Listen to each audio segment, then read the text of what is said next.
Continuação da leitura do livro A Simples Beleza do Inesperado, do Marcelo Gleiser, capítulo 2, ou parte 2, São José dos Ausentes, Rio Grande do Sul, Brasil. Aqueles que amam o conhecimento devem se familiarizar com o máximo de detalhes. Heráclito. Truta tropical. Apesar de viver longe do Brasil há mais de 3 décadas, eu visito com frequência, na maioria das vezes, para dar palestras sobre ciência e cultura, dedicadas ao público em geral, se bem que, de vez em quando, também para participar de conferências científicas ou para dar seminários mais técnicos. Infelizmente, ainda são poucos e louváveis os cientistas brasileiros que dedicam parte do seu tempo à comunicação com o público. A boa notícia é que o número vem aumentando nos últimos anos. Por que divulgar a ciência para o público?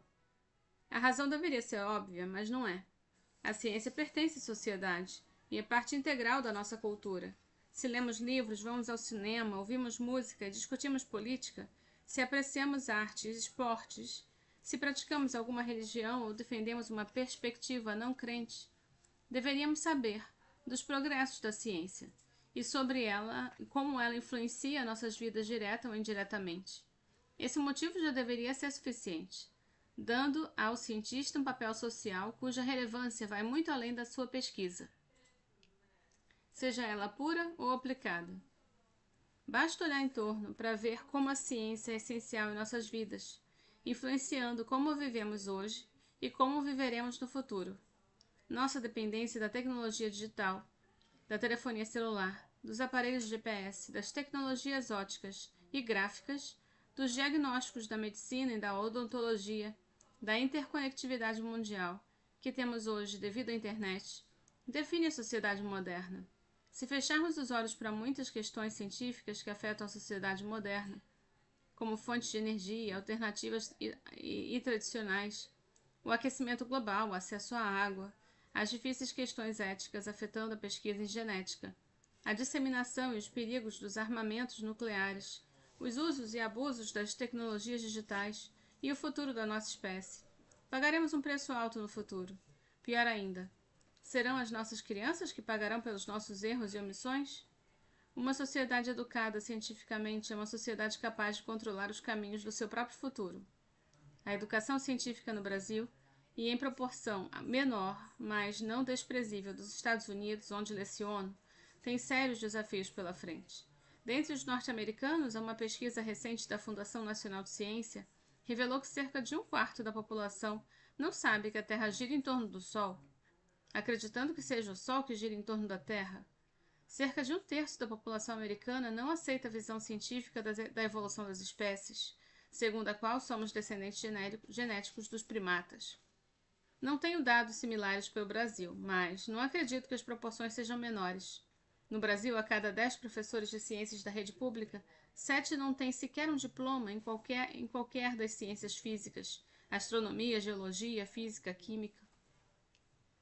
A maioria vem da biologia, da geografia, ou são professores das áreas humanas. Muitos dos que ensinam física não têm a menor afinidade ou interesse pela matéria. Como então, pergunto, um professor que não tem treino na matéria que ensina, ou pior, não gosta do que ensina, pode inspirar os seus alunos, motivando-os a estudar a natureza? É uma verdadeira tragédia. Os países carentes de um corpo profissional bem treinado de cientistas e engenheiros estão fadados a ser dependentes daqueles que produzem tecnologias, especialmente na era em que vivemos, dominada por tecnologias digitais e pela exploração multifacetada da informação. Ao nível cultural, aqueles que não têm acesso a uma visão científica da natureza deixam de compartilhar uma das formas mais expressivas da criatividade humana, tão essencial quanto a arte, a literatura e a música em nossa busca por sentido. William Shakespeare, Vincent van Gogh, Graciliano Ramos, Albert Einstein, Santos Dumont, eles deveriam ser parte do currículo de todas as escolas. O triste é que as crianças adoram ciência. Agem como cientistas instintivamente, misturando e jogando coisas, testando comportamentos de materiais diferentes, experimentando com o mundo, muitas vezes para o desespero dos seus pais e professores. Essa fase de curiosidade e experimentação tende a durar até os 12 e 13 anos de idade, quando a invasão hormonal da puberdade reorienta os interesses dos jovens a questões sexuais. Apesar da sua importância na preservação da nossa espécie, o interesse pelo sexo não deveria excluir o interesse do funcionamento da natureza. Dá para gostar dos dois, até mesmo reconhecendo o lado natural da sexualidade. Precisamos de uma mudança de estratégia. A ciência é uma descrição do mundo natural. Para aprendermos como a natureza funciona, temos que prestar atenção, olhar para o mundo. Mas não é o que acontece. Com raras exceções, as ciências são ensinadas na sala de aula, com as crianças olhando para o quadro negro ou pela tela do computador, longe da natureza. Para se interessar pela natureza, se apaixonar pelo seu estudo, as crianças precisam antes vê-la em ação. Para ensinar com sucesso, é preciso despertar a vontade de aprender. É nos parques, nas florestas, nas praias, nas montanhas e nas praças que devemos observar a incrível gama de transformações, de movimentos, de formas, de conexões que caracterizam a natureza, das bactérias às galáxias. As crianças precisam conhecer a rica diversidade da vida, como ela depende da energia que flui do Sol até a atmosfera e de lá se espalha pelos mares e pela superfície do planeta, criando uma teia de interações que se estende das profundezas dos oceanos aos picos das mais altas montanhas. Precisam testemunhar a interdependência dos sistemas biológicos, químicos e físicos, como trabalham juntos, ignorando nossa compartimentação arbitrária do conhecimento em disciplinas distintas. Antes de estudar ciências, na sala de aula, a criança precisa vivenciar ao máximo as várias facetas do mundo natural. Observar, para só então desenvolver uma compreensão conceitual. Em 2006 eu fui ao Brasil numa viagem especial. A princípio parecia que ser como tantas outras que eu já havia feito.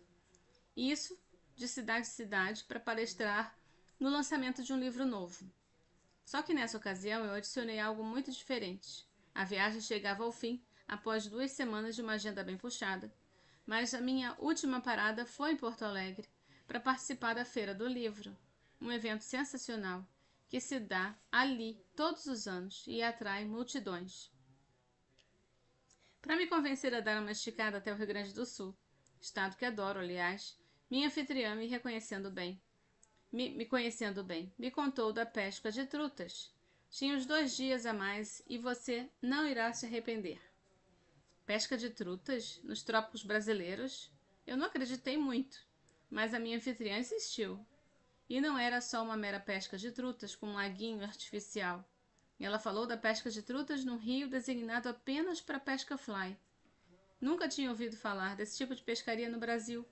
Na época, o esporte era conhecido por poucos, principalmente devido ao filme Nada é para Sempre, dirigido por Robert Redford e estrelado por Brad Pitt. Eu confesso que, assim como muita gente, esse filme foi o meu primeiro contato com a pesca fly. A poesia das imagens, Brad Pitt completamente imerso num momento na natureza, desbravando a correnteza do rio, com uma vara encurvada com um peixe enorme, é inesquecível.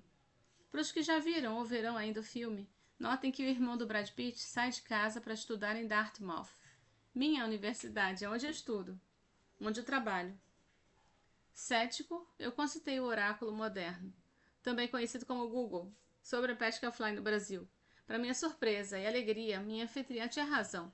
Escondido na Serra Gaúcha, quase na fronteira com Santa Catarina, fica o município de São José dos Ausentes, onde encontra-se o rio Silveira, repleto de trutas arco-íris e com trechos restritos apenas à pesca fly. Inacreditável. Após alguns e-mails e telefonemas, estava tudo arranjado. Meu guia, o Alexandre, me pegaria às 22 horas, logo após a minha apresentação em Porto Alegre. Iríamos direto para a pousada Potreirinhos, aonde chegaríamos em torno das 3 da manhã. Acordaríamos às 6, tomaríamos café e sairíamos direto para o rio, bem perto da pousada. Ao menos esse era o plano. Tudo dependia do estado das estradas de terra batida que costumavam alagar nessa época, transformando-se num atoleiro impossível. Mas eu acho que eu nunca olhei tanto para o relógio durante uma palestra.